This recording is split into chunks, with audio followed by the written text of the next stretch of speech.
Hi friends, welcome to Kolathur cooking. நம்ம இன்னைக்கு ஒரு சூப்பரான ஸ்வீட் தாங்க செய்ய போறோம். சோஹன் அல்வா. கடைகள்ல வாங்கினா இது ரொம்பவே காஸ்ட்லிங்க. இன்னைக்கு நம்ம ரொம்பவே ஈஸியா வீட்ல எப்படி செய்யறதுன்னு சொல்லி பார்க்கலாம் வாங்க. இந்த டிஷ் செய்யறதுக்கு நான் இன்னைக்கு 3 டேபிள் ஸ்பூன் மைதா எடுத்திருக்கேங்க. இது ஒரு பவுல்ல போட்டுக்கோங்க. இது கூடயே 3 டேபிள் ஸ்பூன் மில்க் பவுடர் எடுத்திருக்கேன். இதுவும் இந்த மைதா கூட ஆட் பண்ணிக்கோங்க. இது ரெண்டையுமே போட்டு நல்லா மிக்ஸ் பண்ணிக்கோங்க.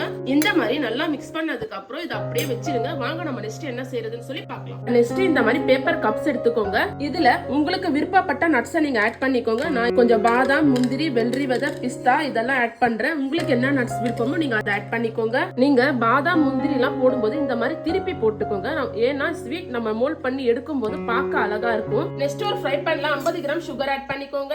இது கூடயே 3 டேபிள் ஸ்பூன் நெய்யும் ஆட் பண்ணிக்கோங்க. அப்ப மீடியம் ஃப்ளேம்லயே வச்சுக்கோங்க. இந்த சக்கரை கரைஞ்சி கலர் சேஞ்ச் ஆகும். அது வரைக்கும் நம்ம மீடியம் ஃப்ளேம்லயே வச்சு இதை குக் பண்ணிக்கலாம். நீங்க ஹை ஃப்ளேம்ல வச்சீங்கன்னா சக்கரை தீஞ்சிடும். அப்புறம் இந்த ஸ்வீட் நல்லா இருக்காது. இப்ப பாருங்க, நம்ம போட்ட சுகர் எல்லாம் நல்லா மெல்ட் ஆகி கீழே நின்னுட்டு இருக்கு. மேல நம்ம நெய் தனியா செப்பரேட்டா வந்திருக்கு. இந்த அளவு கலர் சேஞ்ச் ஆயிருக்கு. நீங்க மீடியம் ஃப்ளேம்லயே வச்சு பண்ணீங்கன்னா இந்த மாதிரி கலர் சேஞ்ச் ஆகி வரும். இப்ப நம்ம ஸ்டவ் ஆஃப் பண்ணிடலாம். ஸ்டவ் ஆஃப் பண்ணிட்டு இதை கீழே இறக்கி வச்சிடலாம் வாங்க. இதை கீழே இறக்கி வச்சதுக்கு அப்புறம் நம்ம ஏற்கனவே கலந்து வச்சிருக்கோம் இல்லையா மில்க் பவுடர், மைதாவும் இதை அதுல ஆட் பண்ணிக்கோங்க. இதுல ஆட் பண்ணிட்டு நல்லா கலந்து விட்டுக்கோங்க. கை விடாம, இல்லைன்னா கொஞ்ச நேரத்துல இறுகிடும். இதை நீங்க குக் பண்ணலாம் தேவையில்லை. இந்த நெய் சக்கரை சூட்லயே இது நல்லா குக் ஆயிடும். பாருங்க, இந்த மாதிரி நல்லா கலந்துக்கோங்க. அந்த ஹீட்லயே பாருங்க நெய் தனியா செப்பரேட்டா வந்திருக்கு. பாருங்க, இந்த மாதிரி நல்லா கலந்ததுக்கு அப்புறம் ஏற்கனவே ரெடி பண்ணி வச்சிருக்கோம் இல்லையா பேப்பர் கப்ல, இதை எடுத்து போட்டுக்கோங்க. சூடா இருக்கும் போதே இந்த வர்க்க பண்ணிடுங்க, இல்லைன்னா இது இறுகிடும். இதே மாதிரி எல்லா கப்ஸ்லயுமே போட்டுக்கலாம்.